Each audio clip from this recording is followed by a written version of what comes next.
Historians, what's a devastating event that no one talks about? Content warning: mass death, and brutal war crimes. I'm in college studying history. The year of living dangerously in Indonesia in 1965 to 66 saw absolute chaos and still has a marked effect on their society. It is possibly one of the largest mass killings of the last century, and I'd heard nothing about it ever living in the West. It's hard to say how many people actually died, but estimates range from 100 to 300,000 and even up to 500,000 or a million dead. Basically, the Communist Party in Indonesia was heavily influenced by Maoism and ethnic Chinese civilians. It was the largest communist party outside of China. President Sukarno, who had helped the country through the Japanese occupation and independence from the Dutch/British, had kept the House of Cards balanced, but was beginning to be swayed by communist policies. The military, staunchly anti-communist and largely supported by the US, would be looking to take power.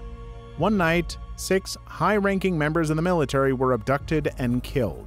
The army spread the word that the communists were to blame and initiated mass reprisals. Killings, torture, and imprisonment ran rampant over the islands, and even ethnic Chinese or just suspected communists were taken. Despite working with Sukarno for many years, the US would support his liquidation and the rise of the military. It is unclear how extensive American support to the army was, but it is probable they aided in training and may have even helped compile names of communists to the army. Eventually, a general by the name of Suharto would take power, and Sukarno would be placed under house arrest with no power. Today, the massacres and chaos are not really taught in Indonesian schools, and it's clear that many have not come to terms with what happened. However, the mass killings of possibly 1 million or more people should rank up there in devastating events. The Victoria Hall disaster, all because kids were being kids in a death trap. The disaster started when about 1,000 children in the audience of a variety show were told they could get free toys. Kids began pouring down the aisles to get the toys, blocking the exits and piling on top of one another. In the end, 183 of them were crushed to death. The Carrington event. In 1859, solar flares hit the Earth, causing an aurora borealis effect to be seen all over the world.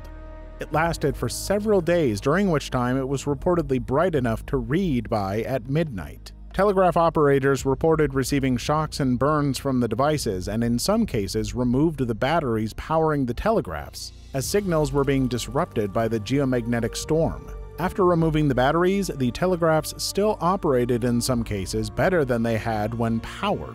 It wasn't particularly devastating at the time, but it's estimated that if a similar storm were to hit us today, it would cripple the entire planet for potentially decades. The estimated repair cost in the US alone is measured in the trillions. In 2012, a similar storm missed the Earth by 9 days. I mean, that kind of stuff is pretty terrifying, but at the same time, what the heck do you do? I suppose this is what preppers are doing with hoarding non-perishable goods and all that, and making shelters. Maybe I should get some more rice.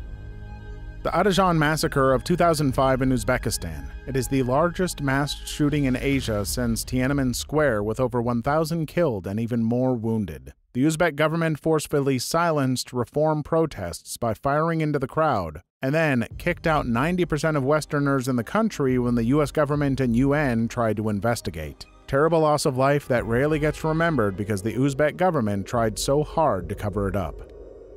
Something that is well known but not that much is the Goiânia incident in Brazil, where Cesium-137 was handled by many people, including children. It is regarded as the worst radioactive incident to happen in Brazil. It was a radioactive contamination accident that happened on September 13, 1987, after a radiotherapy machine from an abandoned hospital was illegally stripped for parts and said parts were stolen. On September 16th, one of the thieves opened a cesium capsule and then on September 18th sold it to a scrapyard. At that same night, the owner of the scrapyard saw a blue glow in the machine's parts, which was the cesium capsule that had been opened.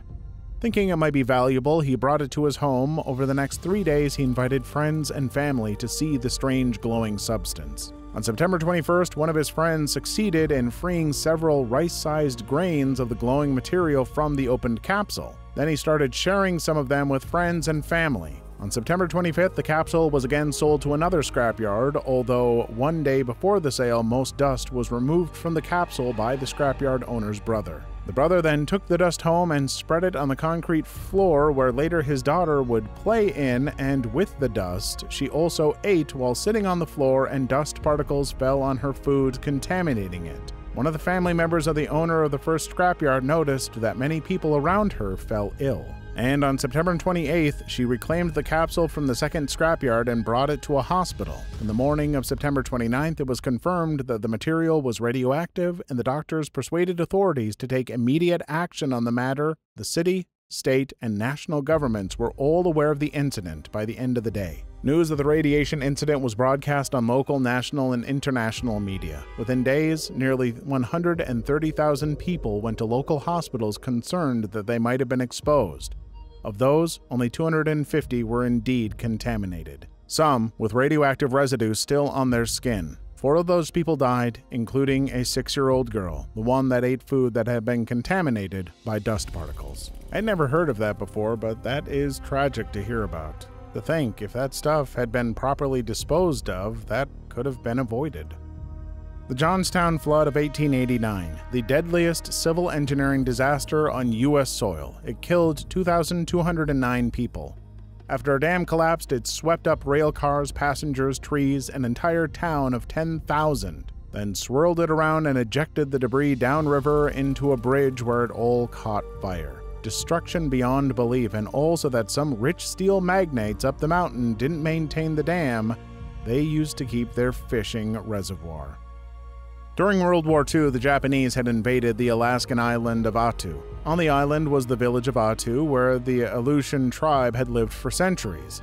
The only non-natives were the wife, schoolteacher, and a priest husband who were elderly and beloved by the townspeople. The husband was shot in front of his wife by the Japanese. After that, the Japanese loaded the native population onto ships back to Japan, where they worked in POW camps, where many died from disease and execution. The Japanese saw them as lower than soldier POWs and almost subhuman because they didn't fight back and thus treated them horribly. When the war ended, only a handful of the native population survived, and they went back home only to find their village burned down. They left the island, and now it remains uninhabited basically, driving the Attu tribe to extinction. Years later, the Japanese left a peace monument on the island in honor of the American and Japanese soldiers that died there, but have yet to apologize to the descendants of the Attu tribe they destroyed. I was fascinated with the story of the Osage Indians in the United States. The Book Killers of the Flower Moon is an excellent book detailing what happened. Basically, they got sent to Oklahoma and found huge oil reserves on their land. They were rich and hired white people as servants, which didn't go over well. People tried to marry in to get part of the riches. There were tons of murders, and the investigation led to the creation of the FBI in the United States. One thing that doesn't get talked about was more of a phenomenon or major problem than an event, and that was how many people died in theater fires due to poor design, combustible materials, few fire exits, and panic. One of the worst was the Iroquois Theater in Chicago, 1903, which is both the deadliest theater fire and the deadliest single building fire in U.S. history, where patrons died after sparks from an arc light set a curtain on fire. Then a chain reaction started, exacerbated by failures of the things in place that were supposed to combat fire. The theater had been overbooked to compensate for earlier poor sales, causing some to sit blocking the exits. The fire was immediately worsened when performers opened the stage door to get outside, as it turned the fire into a fireball. Many people were held inside by iron gates that had been put in place to prevent people from sneaking in without paying. As people fled, they tumbled downstairs, trampled each other, and got squashed to death. Their unfamiliarity with the building got them stuck in dead ends and up against windows. Many jumped from fire escapes and died, while those behind them were saved, the bodies of the earlier jumpers cushioning their falls. All in all, 602 people died. Many were children. The story is a lot more complicated and sordid with city corruption, etc. The one takeaway is the incident promoted the development and use of the panic bar. Seems like a lot of it was just greedy people wanting more money and doing whatever they could to get it, even ignoring safety. Overpacking the theater, gates to keep people out, and I'm sure cutting corners on safety to save cash. Taiping Rebellion. Around the same time as the American Civil War, a massive civil war was raging in China. The rebellion was led by Hong Xiuquan, who proclaimed himself to be the brother of Jesus Christ. Estimated 20 to 30 million dead. For reference, about 1 million died in the American Civil War. Galveston, Texas was once considered to be one of the most important commercial ports in the United States and was referred to by several fantastical names such as the Queen City of the Gulf and the Wall Street of the West. All that changed when it suffered a near-direct hit from a devastating Category 4 hurricane in 1900, the deadliest natural disaster in American history. Pretty much the entire city was destroyed by a storm surge and anywhere from 8,000 to 12,000 people died. Galveston was rebuilt, but it never truly regained its status. Houston became the state's commercial center in the storm's wake, in addition to other factors. 10 tragic days during the Mexican Revolution. U.S. Ambassador Henry Lane Wilson conspired with the nephew of the former Mexican president and Mexican Army general in the U.S. Embassy in Mexico City to assassinate the newly elected president of Mexico. Absolutely wild and tragic assassination that shook Mexico in 1913. In 535, humans went through hell. Many reported a strange color in the skies, not just in Europe. A dense, dry fog was also reported in Asia and the Middle East. Even the regions now known as the Americas weren't spared. For example, drought in Peru. Temperatures were rather low in some places. It snowed either in the summertime. One survivor, a Roman politician named Cassiodorus, explained about the bluish sun and no shadows being cast even in the noon. It has been hypothesized that Iceland holds the reason for the events between the years 535 and 536. Iceland is known for its volcanoes, and it was possible one such was to blame.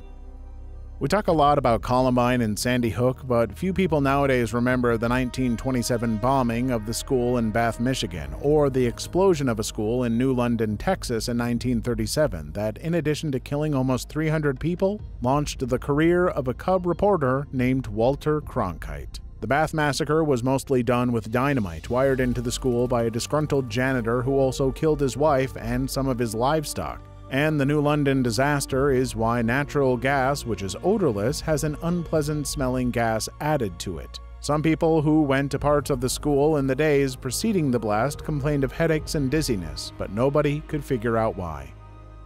Vietnamese boat people. Absolutely crazy and literally can't believe this happened, and nobody effing ever talks about it. Think about this, it's the Vietnam War and you are Vietnamese and obviously want nothing to do with it. Many saw their only way out was by sea due to tensions with neighboring countries, so hordes of people tried to escape the country in little boats. Now here's the kicker. It's estimated that up to 400,000 of them drowned. Most of the women got arred by pirates as well. Everything got stolen. People got sick and starved. Pirates kidnapped people. Absolutely horrible. That wiki page makes me feel bad for ever having complained about anything. I grew up hearing about just how bad the Vietnam War was, and I've never heard about this. To think, those people just wanted to get away. Refugees who didn't want to get caught up in a war, and they still ended up dealing with that. Awful. The paddle steamer P.S. General Slocum that caught fire and sank in the East River in 1904. More than 1,000 German Americans died in the accident, and it was considered the New York City's biggest disaster until 9/11. Up until that point, the city had a thriving German community, but that single event almost completely destroyed an entire Lutheran church congregation, comprised of many of the city's most influential citizens. Maybe not an event no one talks about, as it has been lamented many times, but certainly a tragic date of historic note. The Sand Creek Massacre. U.S. troops slaughtered an unprotected village which was flying the white flag of surrender at the time and full of women and children, murdering at least 150, possibly many more of them, almost unspeakably brutal. The victims were Southern Cheyenne who had already seceded their territory in compliance with the U.S. government and had relocated to Sand Creek under U.S. military orders. At the time of the attack, the encampment was flying both the American flag and the white flag of surrender. I'll let Wikipedia take it from here. I saw the bodies of those lying there cut all to pieces, worse mutilated than any I ever saw before. The women cut all to pieces, with knives scalped. Their brains knocked out. Children 2 or 3 months old, all ages lying there, from sucking infants up to warriors. By whom were they mutilated? By the United States troops. John S. Smith, Congressional Testimony of Mr. John S. Smith, 1865. I saw one squaw lying on the bank whose leg had been broken. A soldier came up to her with a drawn saber. She raised her arm up to protect herself. He struck, breaking her arm.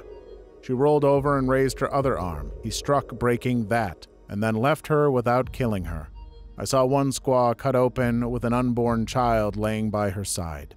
Robert Brent, New York Tribune, 1879. There was one little child, probably 3 years old, just big enough to walk through the sand. The Indians had gone ahead, and this little child was behind, following after them.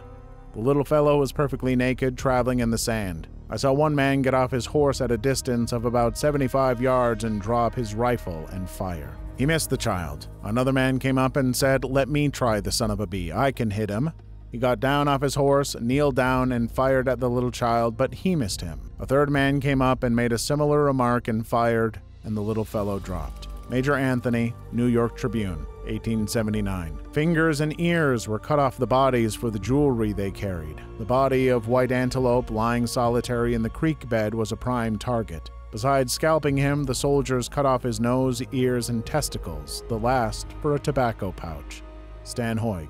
After the smoke cleared, Shivington's men came back and killed many of the wounded. They also scalped many of the dead, regardless of whether they were women, children, or infants. Shivington and his men dressed their weapons, hat, and gear with scalps and other body parts, including human fetuses and male and female genitalia. They also publicly displayed these battle trophies in Denver's Apollo Theater and area saloons. I saw another source once mentioning baby shoes from the massacre with tiny feet still inside them being sold by the soldiers as souvenirs. That's absolutely inhuman. There is no excuse for acting like monsters like that, and frankly, I feel as though all those soldiers should have been tried for war crimes. That is absolutely disgusting, and if there is a hell, those soldiers are there. The Kodinka tragedy was supposed to be a celebration of the crowning of Nicholas II as emperor. Around 500,000 people gathered in a field where they would receive free food. Rumors spread that there wouldn't be enough food for everyone, leading to a panic and everyone rushing the field. 1,389 people were trampled to death. Nicholas II responded by going to a party that night. The Milan Conference. Back in 1880, a bunch of educators of the deaf all decided to meet in Milan to determine how best to teach deaf people. 164 delegates were in attendance, only one of whom was deaf. At the time, there was a conflict among educators of deaf people about whether an oralism or manualism-based approach was better. Proponents of oralism argued that deaf people would never succeed in society if they could not speak and hold a conversation in the same way a hearing person would. To this end, anyone who attempted to sign would be punished, and deaf people were forced to lip read. At the end of the conference, sign language was banned in all educational institutions, and deaf people were not allowed to teach for fear that it would encourage the use of sign language. As a result, for roughly 100 years, deaf people were essentially isolated from communication and unable to form communities. To this day, amongst older generations of deaf people, many still have never learned to sign. In addition, deaf culture as a whole was and is profoundly affected by this event, because it essentially stole stories that could have been passed down from generation to generation, erasing the history of deaf people and the deaf community. I asked my history studying friend about this. She said there's a lot of events that people don't talk about. For example, there was a lot of countries involved in the Balkan conflict who knew about the massacre of Srebrenica, but still allowed it to happen. So many historical events are just so grim and depressing when you read about it. We knew bad things were happening, but didn't stop it until it was too late for many people. The English rule over Ireland. I guess it's not an event so much as a period, but still. Many died directly and indirectly. For example, the famines. Yes, famines plural. There were more than the big one. Irish culture, language, and many customs were made illegal, were suppressed to the point of near extinction. The land was stolen and given to English settlers. There was religious persecution, which would create a divide still present today. Little to no political autonomy. Reprisals against civilians for any resistance. Many think of Ireland simply as a green island with a bunch of gingers who drink a lot, but its history is written in the blood of millions. The disease outbreaks that hit the Americas with the arrival of the Europeans. You hear about a 90% death rate and it sounds made up, but whatever the actual number was, entire civilizations were literally wiped out. Cultures that had existed for thousands of years are just gone with barely a record left. You have stories of people coming across whole villages of corpses. These people died never even having seen the Europeans, never knowing what was killing them and their loved ones, and totally helpless to do anything about it. So much of the history of Europeans coming to America is just awful. I think by now we all know what a monster Columbus was, but there are so many tales of just how badly we treated all the native tribes of America. The assassination of James Garfield.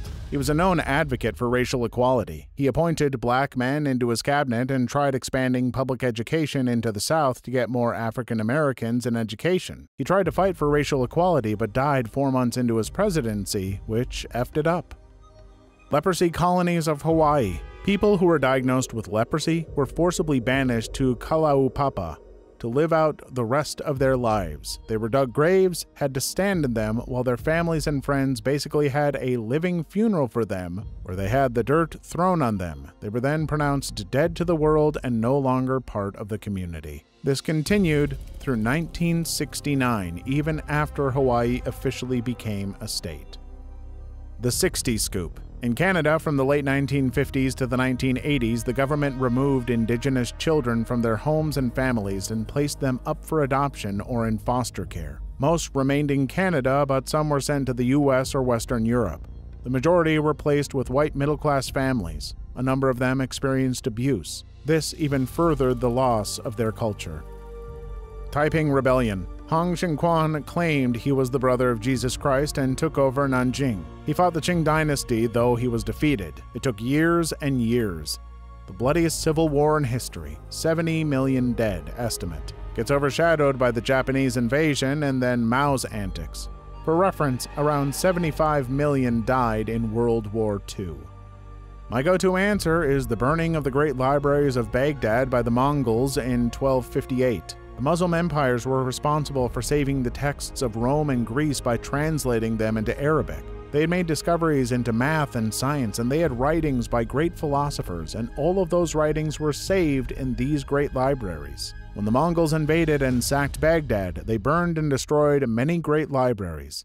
So much, in fact, that the Euphrates River turned dark blue with the ink of the books. No one knows just how much knowledge we lost, but it is hypothesized that as much as 98% of the texts in these great libraries were destroyed. Considering just how much knowledge we still have, thinking about how all of it is only 2% is insane. We will never truly know how much we lost. Please leave your story in the comments. I would love to make a video on them in the future. Also, don't forget to like and subscribe.